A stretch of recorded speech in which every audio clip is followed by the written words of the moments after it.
can see that are out on deck. And it is actually quite interesting for the open deck or whoever has the balcony on the starboard side. About 1 year ago, there was a collision just in front of Europa Point, just less than half a mile out in front of the lighthouse there. And when we were passing by, hopefully visibility is quite good at the moment, so you will be able to see on the starboard side, just less than 1 mile, you can see a bridge of a ship coming out of the water. The remaining of the ship is actually underwater. It's a cargo ship, as last year, more or less more than 1 year ago, two ships collided just in front of Europa Point, and one of them didn't sustain a lot of damage, and the other one instead is still there and it's in the process of salvage. In fact, there is an exclusion zone around there, and you can see a tug working there with the platform. And well, 2 weeks ago when I was last here, the bridge was still quite visible. They might have salvaged more of it, but you can still see the buoy all around it. And then it's going to be on the starboard side, just in front of the lighthouse of Europa Point, which we're approaching in less than 20 minutes or so. We're going to then slow down and start to turn the ship to starboard around the rock. The pilot will become on board just before 12, and then we'll have to proceed towards the dock. In between all the ship at anchor, all the cargo ship at anchor, waiting orders to go alongside or to sail out in the Atlantic. Quite interesting this morning as well. There's going to be a little bit of a wind off the dock. It's actually forecasted to be over 25 to 30 knots, so at the moment it's only looking to be about 20. So it's going to be a little bit more interesting for me to push it alongside, but it is actually a nice approach. I'm sure you're going to be delighted to have a look up there as you're going alongside. And actually I want to say, we're going to be there at 12:30, but of course it's going to take a little bit for us to get the gateway ready and for the official to give clearance for you to go ashore. So there's no point for you to congregate down on deck 5 and in the atrium until we let you know that we are all ready to go ashore. So why not instead enjoy a nice lunch and then ready to go. Well, better for me to go start to work here, since it's getting a little bit of traffic in between the ships. So, well, I hope you enjoy the arrival and the afternoon ashore in Gibraltar. Thank you.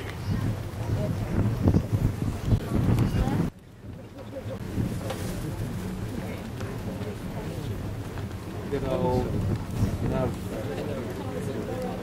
Neverson group.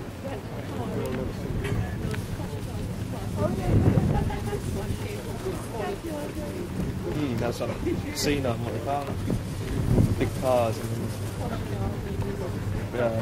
yeah, rusted up Fiesta. Their saloon car rusted. Shows they didn't even bother getting out to, you know, take over the car and stand with it. Usually they approach the cars to drive it, exit, wash. Now once we do dock alongside in Gibraltar, I'm sure most of you are going to head ashore and enjoy that afternoon in Gibraltar. It really is a superb port of call. To get into town, you can either do as my mum used to tell me to do all the time, take Shanksy's pony. You all know what that is? Yeah. Walk. It's about half a mile. Or you can get a little minibus, and it costs £1 or $2, if you've got dollars with you, to get into the town area. And basically, where the taxi drops you off, you go through an archway, you come into a big square, you'll see Burger King, you know you're in the right spot. They're everywhere these days, aren't they? Enjoy your day. Now, one piece of advice, because every cruise, some bright spark is wandering through the Horizon Court breakfast buffet and clocks the fruit basket. And they have this idea that they think is an epiphany, but it isn't. It's the stupidest thing they've probably done for a long time. They will go over to the fruit basket, they'll pick up a banana or two, and turn to their wife and say, "We can go and feed the monkeys with these." Well, guess what? These monkeys that don't look that big are a lot stronger than you are, and they haven't read the script about when they're going to get the food. They're going to get it as soon as they realise you've got it. So please don't do it. Somebody will do it, but don't let it be you. Let it be somebody from the next show. I'll tell them as well, but they'll, you know. So don't do it. And if you don't believe me that it's going to happen, I guarantee you, if you want to stand at the gangway tomorrow for an hour, hour and a half, and just watch the fellas come back, there's always somebody that turns up without his shorts on. He was the comedian that forgot to listen to the advice and went and got the banana. So, any food items, in all honesty, they're just hungry, constantly. So don't take anything like that. The other thing about tomorrow's, we asked you to please be back by 5:30. Okay. So a big welcome to the famous Rock of Gibraltar, what I call the biggest pebble in the world. Now in a moment we're going to go round and get to the cable car, because the cable cars run every 7 or 8 minutes. So why is Gibraltar so well known? Well, the answer, her location. Right on the main trading route from the Northern Hemisphere to the south, right on the axis of the Old World in the east and the New World in the west. So basically, if you're nosy and you sit on the top of the Rock of Gibraltar, you'll eyeball all important historical events taking place. So Gibraltar has traded a huge disadvantage. No agriculture. If you see any grass, any cows, pigs or sheep, let me know, because the party last night got horribly out of hand. No commercially viable food whatsoever. No space to create an industry that produces a tangible product to trade with. Yet, with 28,000 people living in only 2 square miles, this is the 5th most congested country in the world. But there's nothing going for it. So how is this possible? The answer, location. And the clues in a moment, if we can look through the fair that's only here for a week, you can see these big solid walls. Gibraltar has grown up as a strategic military fortress, because although she's small, she occupies a unique and brilliant location. But because she's a fortress, throughout her history, she's been bombed, blitzed, beleaguered, isolated and invaded. When human beings are finished with her, Mother Nature sweeps in, chucks in a plague or an epidemic. Not knowing in the past how to control that, the population used to get decimated by a third, because there was nowhere to run away and hide. You're all in the same bin together. So consequently, life has been very hard for Gibraltar, and if you try and judge her now as you would judge Monte Carlo or the Bahamas or Barbados or Bermuda as a ritzy, glamorous tourist destination, you're missing the point. We've never ever traded on our glamour.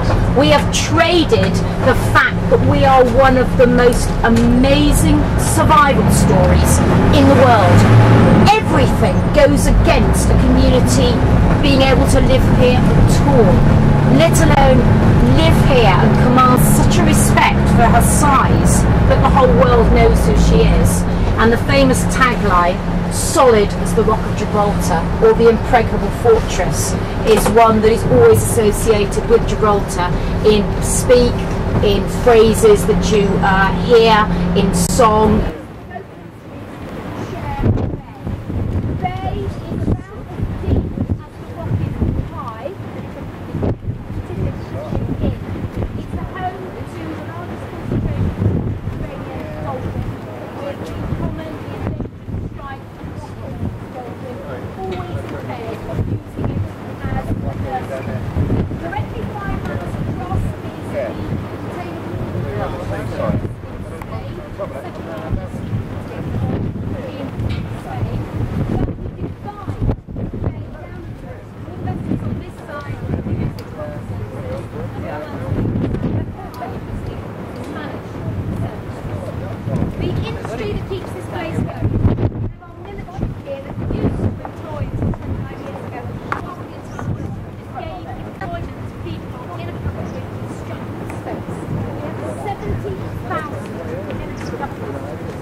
On the west.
so still, like they frightened me. If they were just sitting.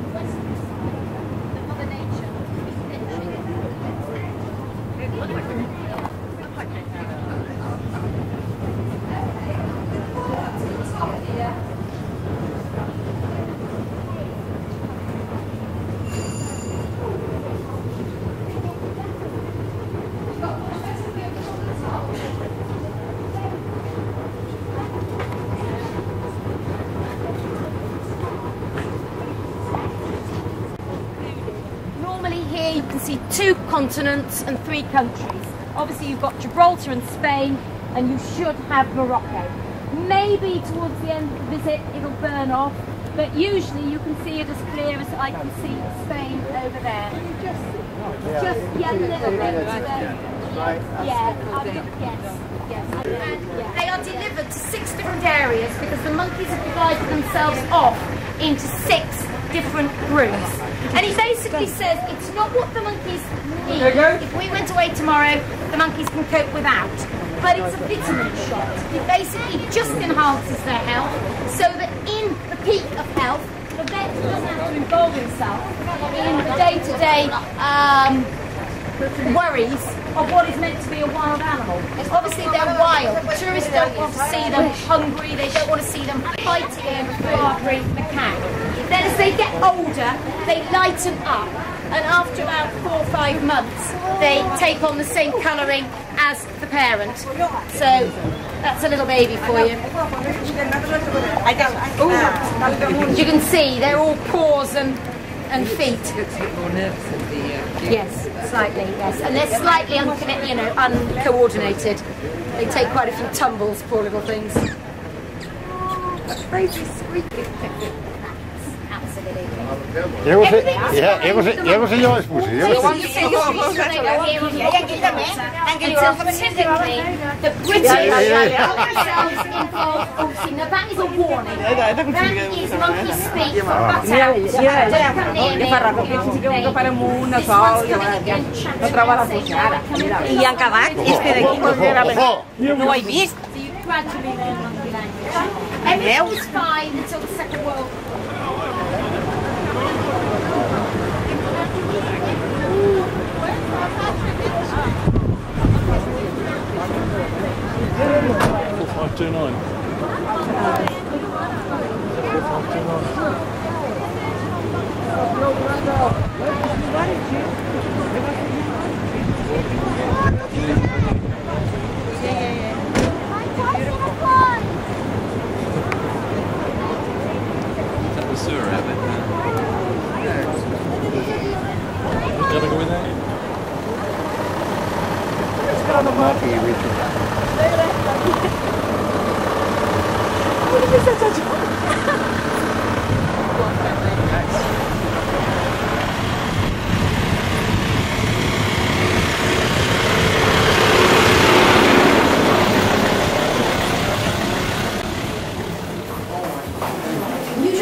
Just make sure our group got in, alright? Have we got everybody? Yes, we have. Right.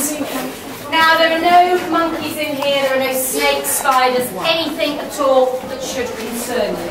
This particular tunnel that you're in at the moment was artificially created by the military in 1942 to give us extra movement in and out of the cave and extra ventilation. Prior to that, the only way in and out was this tiny crevice that we're going to exit out of. So the cave that Mother Nature or God created actually begins when we go across the bridge. The bridge might carry on coming forward.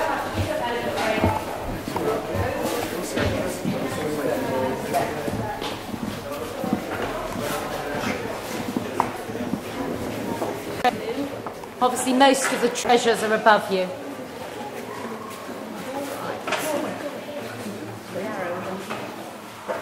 Just wait until we've got everybody in.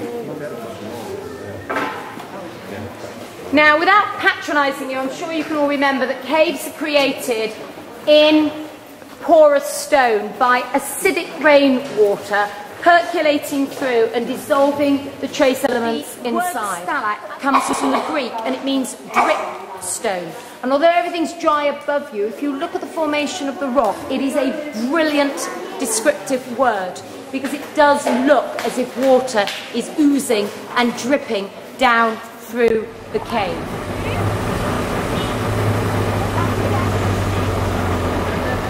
So they look far better, don't they, when they're actually in a tree. I hate to see them on the concrete, but it's not as easy to photograph them when they're hiding in an olive tree. Century that Spain evolved into Gibraltar, and they only evolved into Gibraltar to make absolutely certain that they shut that door and made sure that the Arabs never came in through Gibraltar as they'd done previously, which I think is Gulf War. The North Face, the same, used by the American Commercial Insurance Company. The actual frontier between us and Spain is everything beyond the apron of the airfield. Now, I call it an airfield because it's still in the hands of the Royal Air Force. They have first call on it and they operate and control it. But we have between 6 and 7 flights coming in, mainly from the United Kingdom. EasyJet, Monarch, British Airways, but also Spanish Iberia Airways fly in as well. The airfield is unusual. It's the only one in the world that's got the sea at both ends, and the only way in and out of the country is by crossing the road that goes right across the middle of the airfield. Obviously, we're real spoil sports. We do stop the cars and the vehicles when the planes land and take off. The whole apron is the border, with all the terracotta scrubland belonging to Spain. The whole town that you can see in front of you is called La Línea de la Concepción, the start of the line, and that was the defensive line that our British guns could fire to.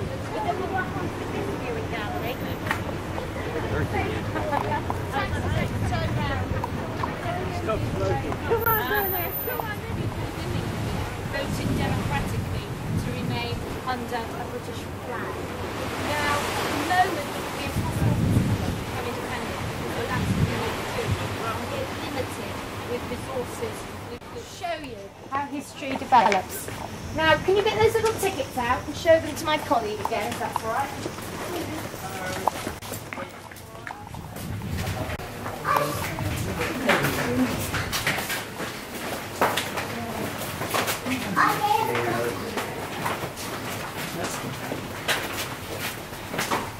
So, after 3 years and let them watch us die, we will try anything. So, Sergeant Major, give us the materials, we're off. And the Sergeant Major says, carry on, no matter what, or just go belly up and die. So, the odds were stacked against them. 9 heads, taller people.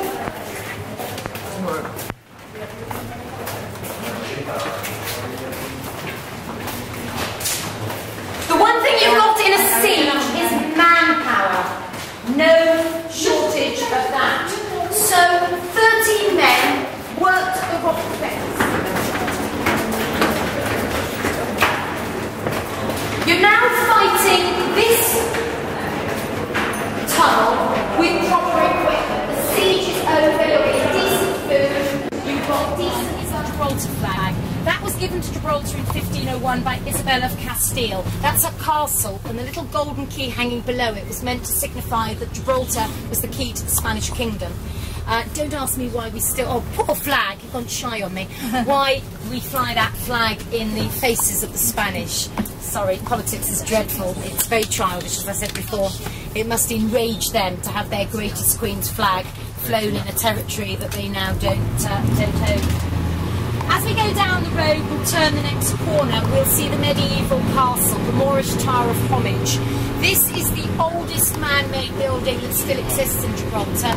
Built in 1333, it replaced an earlier one that was built in the 11th century, but was knocked down in a fight between the Spanish and the Arabs in 1309. But this one has remained intact. It has actually lived through 10 of the 14 aggressive sieges of Gibraltar. It does look a little bit shell-shocked and a little bit pock-marked, but here under our Union flag, for the people on the left, you get the first view, but don't worry, the guys on the right actually get a much closer view, because we're going to go around another hairpin bend in a moment. It really does dominate the skyline. In a moment, as we go down on your right-hand side, you go past the entrance to the Second World War tunnels. There is a small tourist tour that you can pay to go on into our Second World War tunnels. Now, the guy in the right, give him a particular smile and a wave. I'll tell you about him. He's my great mate. The guy in the red waving to you was an ex-German soldier. We have a German doing the Second World War tunnel tours, which we think is brilliant. He has got a fabulous sense of humour. He is an absolute delight. Oh, just say goodbye to the monkeys here. They don't tend to come down into the town because, very sensibly, they don't particularly like urbanisation. Yeah, exactly. Yeah, this shouldn't really happen. It has to be said, some of the locals are quite well known to the monkeys because they see them all the time. And he, being a taxi driver, is up on the rock 4 or 5 times a day. He can get away with doing that. He shouldn't, but he can get away with it because the monkeys know him. But the danger is that the tourists copy him, and the tourist is a stranger to the monkey, and that's where we get the problem. Now, this is a two-way road. Buses and cars come up as well as down, so it shows how strapped we are for space. And I jokingly say that in Great Britain we drive on the left, in the States and the continent they drive on the right. In Malta, where I was brought up as a child, we used to drive in the shade. And here in Gibraltar, Emilio just drives where there's a space. Wing mirrors don't last very long in Gibraltar if you forget to turn them in. And it really, you're a good driver. If you're a good driver. Yes, but then, you know, your wing mirror's left and it's some other idiot that crashes into it. This is the downtown, this is the congested Arabs elsewhere. And if you took a photograph of this road and showed it to somebody in Italy, they'd swear blind this was Genoa. We also have my little Moroccan delicatessen in there. We have about 2,000 Moroccan people living here in Gibraltar because the Moroccans have got a great eye for trade, very entrepreneurial. Don't miss the trick. As long as we don't invite Bin Laden round for tea or do anything that goes against the wishes of the crown, we can operate our country internally, really any way we like. The educational system has to be identical because everyone has to go to university in the UK because there aren't any universities here. To your right is our law courts and the site of the old registry office. With a compliant partner and the right paperwork, you can get married here with just 1 day's notice, so we're the Las Vegas of Europe. Very famously, John Lennon and Yoko Ono married here in '69. Frederick Forsyth married here, Des O'Connor, Tony Jacklin, Rick Parfitt from Status Quo, Mark Thatcher a couple of months ago, but we'll forget about that. Sean Connery liked the place so much, he married both his wives here, but not being Islamic, it was on separate occasions. A very good evening, ladies and gentlemen. This is the captain speaking from the bridge. I hope you have enjoyed yourself here in the Rock of Gibraltar. Hopefully we should be soon recover our gangway and then start to let go the line, and well, they won't be even needed to thrust the ship off the berth, as the wind will do it for me.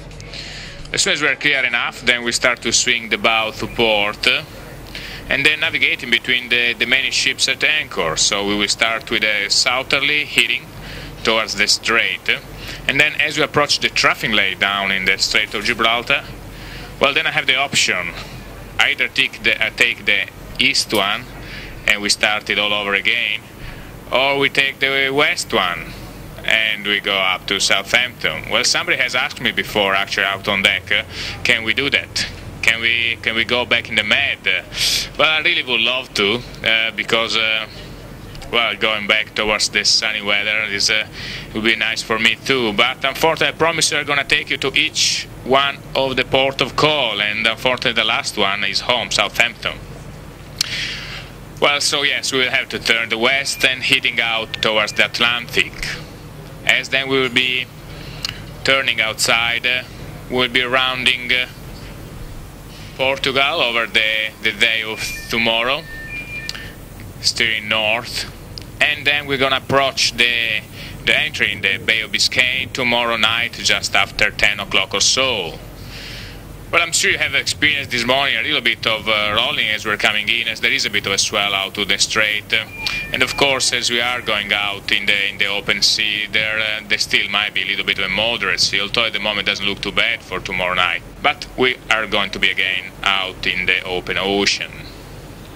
Well, I know that the cruise director is keen to start his party out on deck. It's the British sailaway. So, well, I wish you all a lot of fun out there. Shortly we will start to sail, and actually we'll sound a long whistle to let you know that we are letting go all the lines and to salute Gibraltar, as this is our last call for the season in here. As after Southampton we will be heading north towards Norway, Iceland, Greenland, and then down to New York on the other side. So a bit sad for us too, leaving this beautiful weather, but hopefully it's going to be some nice as well expecting for us in the next few days. Well, all that is left for me to say is I do hope you have a relaxing and enjoyable evening on board the Sea Princess. We're in a British port, you know that, right? Gibraltar is part of the United Kingdom. And we're leaving here and we're going to a British port. Not quite as exotic, but we are going to one nonetheless. And there are 1,900 people on board from the UK. So what we've done all season because of this is we've had what we call the Great British Sailaway, where we celebrate our nationality and have some fun with us. And even if you're not from the UK, please come and enjoy this with us as well as we sail away. As I say, we do this every year, every Gibraltar, and it's going to be the last one we do for a long time because we're off over to America and it doesn't quite fit then. So we're going to do it tomorrow out there. We'd love you to see if you see a little flag ashore and you want to pick one up, get one. If you want to wear your red, white and blue, or fellas, you want to wear your football tops, whatever. We'd just love to see you out on the deck for this final sail away. So we want to see you all sing along to this. If you've got your Union flags, you can wave those. If not, just wave something. And just to remind you as well, if you're over 18, we do have Pimm's or champagne on deck 14 as our leaving drinks available on your cruise card.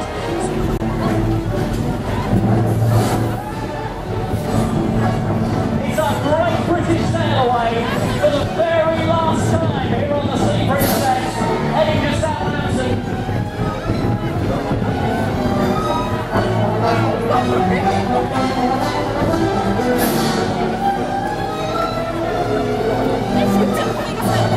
Let's see your boy on deck 14 and 15, come on!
Give it up for your crew staff. Give yourselves a round of applause as well. Our great British sailaway. Thank you very much and enjoy the rest of your afternoon.